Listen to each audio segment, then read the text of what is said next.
আসসালামু আলাইকুম। আমন্ত্রণ জানাচ্ছি আইজি ক্রিয়েশন নিউজ আপডেটে। সঙ্গে আছে আমি ইমতিয়াজ আহমেদ। শুরুতেই সংবাদ শিরোনাম। ভারতকে ধমক দিয়ে পাকিস্তানের সঙ্গে অবিশ্বাস্য যা করছে ঢাকা। ঐক্যের কথা বলে বিভক্ত অভ্যুত্থানের শক্তিগুলো। এবার বিস্তারিত। বিজিবি ও স্থানীয় বাসিন্দাদের শক্ত অবস্থানের কারণে ভারতীয় সীমান্তরক্ষী বাহিনী বিএসএফ কাঁটাতারের বেড়া নির্মাণে কাজ বন্ধ রাখতে বাধ্য হয়েছে বলে জানিয়েছেন স্বরাষ্ট্র উপদেষ্টা লেফটেন্যান্ট জেনারেল অবসরপ্রাপ্ত মোহাম্মদ জাহাঙ্গীর আলম চৌধুরী। তিনি বলেন, এ ঘটনায় ঢাকায় নিযুক্ত ভারতীয় হাইকমিশনার প্রণয় ভার্মাকে তলব করা হবে। রোববার সকালে সচিবালয়ে স্বরাষ্ট্র মন্ত্রণালয়ের সম্মেলন কক্ষে বাংলাদেশ ভারত সীমান্ত পরিস্থিতি নিয়ে এক সংবাদ সম্মেলনে স্বরাষ্ট্র উপদেষ্টা একথা বলেন। সম্প্রতি সীমান্তের 5টি জায়গায় ভারত কাঁটাতারের বেড়া নির্মাণ কাজ শুরু করেছে। এ বিষয়ে স্বরাষ্ট্র উপদেষ্টা বলেন, বিজিবি ও স্থানীয় মানুষের শক্ত অবস্থানের কারণে ভারত ওই সব স্থানে কাজ বন্ধ করতে বাধ্য হয়েছে। তিনি বলেন, বিগত আওয়ামী লীগ সরকারের সময়ে 2010 থেকে 2023 সাল পর্যন্ত ভারত সীমান্তে কিছু অসম কাজ করেছে, যেগুলো ভারতের করা উচিত হয়নি, কিন্তু আমাদের আগের সরকার সেই সুযোগ দিয়েছে। এ ঘটনায় ঢাকায় নিযুক্ত ভারতীয় হাইকমিশনার প্রণয় ভার্মাকে তলব করা হবে বলেও জানান জাহাঙ্গীর আলম চৌধুরী। পাকিস্তানের নাগরিকদের ভিসা প্রক্রিয়া সহজ করার সিদ্ধান্ত নিয়েছে বাংলাদেশ। এতদিন ভিসা ইস্যু করার আগে পাকিস্তানের মিশন প্রধানদের জন্য ঢাকা থেকে ছাড়পত্র নেওয়ার প্রয়োজন ছিল, যা বর্তমান সরকার বাতিল করেছে। পাকিস্তানি সংবাদ মাধ্যম ডনের প্রতিবেদনে বলা হয়েছে, পাকিস্তানের লাহোরে চেম্বার অব কমার্স অ্যান্ড ইন্ডাস্ট্রিতে ব্যবসায়ীদের সঙ্গে আলাপচারিতায় এ তথ্য জানান পাকিস্তানে বাংলাদেশের হাইকমিশনার ইকবাল হোসাইন। তিনি বলেন, বাংলাদেশ ও পাকিস্তানের মধ্যে বাণিজ্য ও বিনিয়োগ সম্পর্ক উন্নত করার লক্ষ্যে এই পদক্ষেপ নেওয়া হয়েছে। হাইকমিশনার আরও জানান, বাংলাদেশের বর্তমান সরকার দুই দেশের মধ্যে সম্পর্ক উন্নয়নে বিশেষভাবে আগ্রহী। গত এক দশকে দ্বিপাক্ষিক সম্পর্ক সন্তোষজনক না থাকলেও ভবিষ্যতে তা উন্নত করার প্রচেষ্টা চালানো হবে। ইকবাল হোসেন বলেন, বাংলাদেশ, যার জনসংখ্যা প্রায় 18 কোটি, পাকিস্তানের জন্য একটি বিশাল ভোক্তা বাজার হিসেবে কাজ করতে পারে। তবে এই সম্ভাবনা পুরোপুরি কাজে লাগানো হয়নি। দুই দেশের বাণিজ্য বৃদ্ধি এবং বিনিয়োগের সুযোগ সৃষ্টি করাই এখন মূল লক্ষ্য। এলসিসিআই সভাপতি মিয়া আবু জার সাদের দেওয়া তথ্য অনুসারে 2023-24 অর্থ বছরে বাংলাদেশ ও পাকিস্তানের মধ্যে দ্বিপাক্ষিক বাণিজ্যের পরিমাণ ছিল 718 মিলিয়ন মার্কিন ডলার। এর মধ্যে বাংলাদেশে পাকিস্তানের রপ্তানি ছিল 661 মিলিয়ন ডলার এবং বাংলাদেশ থেকে পাকিস্তানে আমদানি 57 মিলিয়ন ডলার। 2024 অর্থ বছরে প্রথম 5 মাসে পাকিস্তানের বাংলাদেশে রপ্তানি বেড়ে 314 মিলিয়ন ডলারের পৌঁছেছে, যেখানে বাংলাদেশ থেকে পাকিস্তানে আমদানি হয়েছে মাত্র 31 মিলিয়ন ডলারের পণ্য। ঐক্যের কথা বলে বিভক্ত অভ্যুত্থানের শক্তিগুলো। এ বিষয়ে করা সমকালের এক প্রতিবেদনে বলা হয়, শেখ হাসিনার পতন ঘটানো অভ্যুত্থানের শক্তিগুলো ঐক্যের প্রতিশ্রুতি দিলেও বিভেদে জড়িয়েছে। অন্তর্বর্তী সরকারের সঙ্গে বিএনপির মতবিরোধ প্রকাশ্যে, দীর্ঘদিনের মিত্র জামাত ইসলামের সঙ্গে বেড়েছে তিক্ততা। সব ইস্যুতেই ছাত্র নেতৃত্বের বিপরীতে অবস্থান করছে বিএনপি। ছাত্র নেতৃত্বের সংগঠনগুলোতে দ্বন্দ্ব জামাতের প্রভাবে। সরকার দল ও সংগঠনগুলোর নেতাদের সূত্রে এসব তথ্য জানা গেছে। তাদের ভাষ্য, অভ্যুত্থানের কৃতিত্ব নিয়ে শুরু বিভেদ।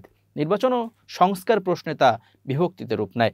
আগস্টে রাজনৈতিক দল ও ছাত্র নেতৃত্ব সংস্কারে সরকারকে যৌক্তিক সময় দেওয়ার সিদ্ধান্ত নিলেও দ্রুত নির্বাচন চায় বিএনপি। তবে সংস্কারের জোর জামাত ও ছাত্র নেতৃত্বের। তাদের ভাষ্য, বিএনপি ক্ষমতায় বসলে অভ্যুত্থানের কাঙ্ক্ষিত সংস্কার করবে না।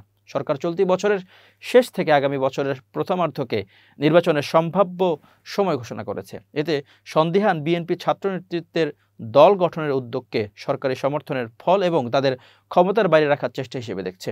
রাজনীতির মেরুকরণে অভ্যুত্থানের শক্তিগুলো পরস্পরের বিরুদ্ধে চড়াও হয়েছে। জামাতকে 71-এর স্বাধীনতা বিরোধী ভূমিকার জন্য বিদ্ধ করছে বিএনপি। আওয়ামী লীগ না থাকায় রাজনীতির মাঠে দুদল এখন প্রতিদ্বন্দ্বী। ছাত্র নেতৃত্ব 71 মুছে 24-এর অভ্যুত্থানকে গৌরবান্বিত করেছে অভিযোগ বিএনপির।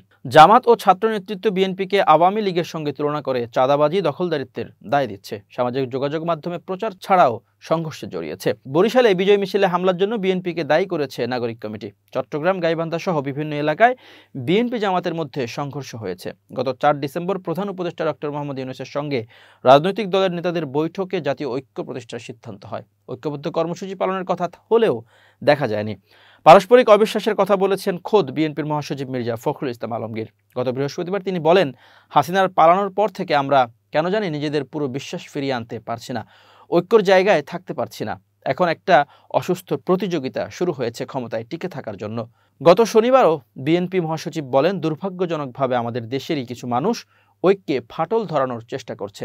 বিএনপি জামাত উভয়ে এখন বলছে অভ্যুত্থানকে রাজনৈতিক তকমা দিয়ে যেন শেখ হাসিনা অতীতের মতো দমন করতে না পারেন, সে কারণে এমন কৌশল ছিল তাদের।